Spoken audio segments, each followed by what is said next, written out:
नमस्कार शेतकरी मित्र हो सुरण या फळभाजीची लागवड आपल्याकडे मोठ्या प्रमाणात करण्यासाठी वाव आहे. सुरणाचा उपयोग आहारात औषधी गुणधर्म असल्यामुळे मोठ्या प्रमाणावर होऊ लागलाय. सुरणाच्या स्थानिक जातीची लागवड मुख्यत्वे करून केली जाते. आपल्याकडे सुरणाच्या 2 जाती आहेत. एक म्हणजे संत्रागाची आणि दुसरी कोवूर. संत्रागाची पिकाची जोमदार वाढ होते आणि कंदात किंचित तिखटपणा असतो. कंद ओबडधोबड आणि फिकट मलईच्या रंगाचे असतात.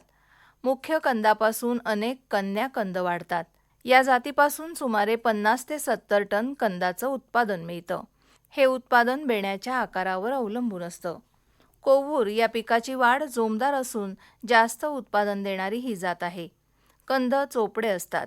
तिखटपणा नसतो. गराची प्रत उत्तम असते. कंदांची वाढ समान होते, परंतु संत्रागाची प्रमाणे कन्याकंद लागत नाहीत.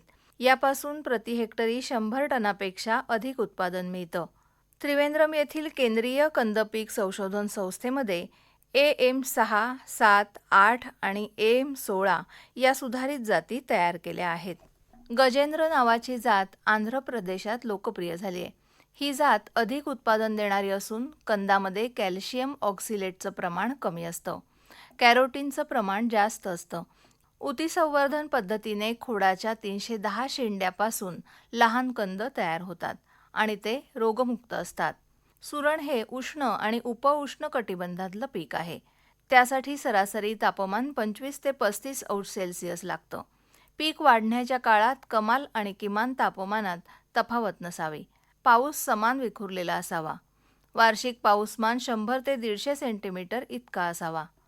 चांगल्या उत्पादनासाठी जमीन खोल पोयट्याची भुसभुशीत असावी. ती खारवट नसावी. जमीन उत्तम निचऱ्याची असावी. भारी जमिनीत कंदाचं नीट पोषण होत नाही आणि उत्पादन कमी मिळतं. अशा जमिनी सेंद्रिय खतं आणि कंपोस्ट घालून सुधारता येतात. सुरणाची अभिवृद्धी कन्या कंदापासून करतात. मूळ कंदापासून लहान कन्याकंद वाढतात.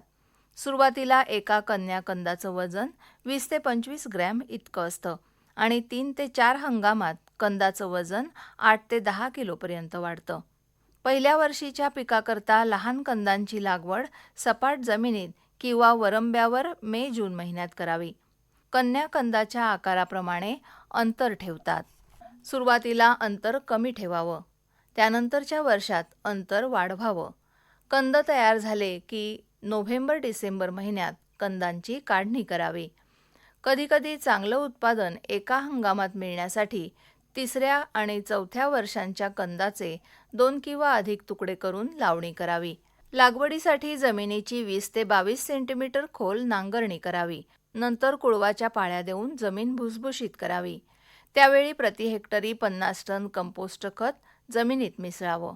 60 बाय 60 बाय 45 सेंटीमीटर आकाराचे खड्डे सर्व बाजूने 90 सेंटीमीटर अंतरावर खोदावेत.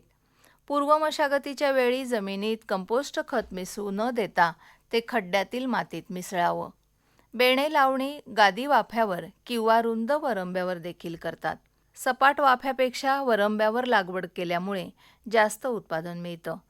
तेव्हा मंडळी, अशा प्रकारे सुरणाची लागवड आपल्या कोकणामध्ये यशस्वी ठरेल. बरं तर पुन्हा भेटूया उद्याच्या कृषीवाणीत. नमस्कार.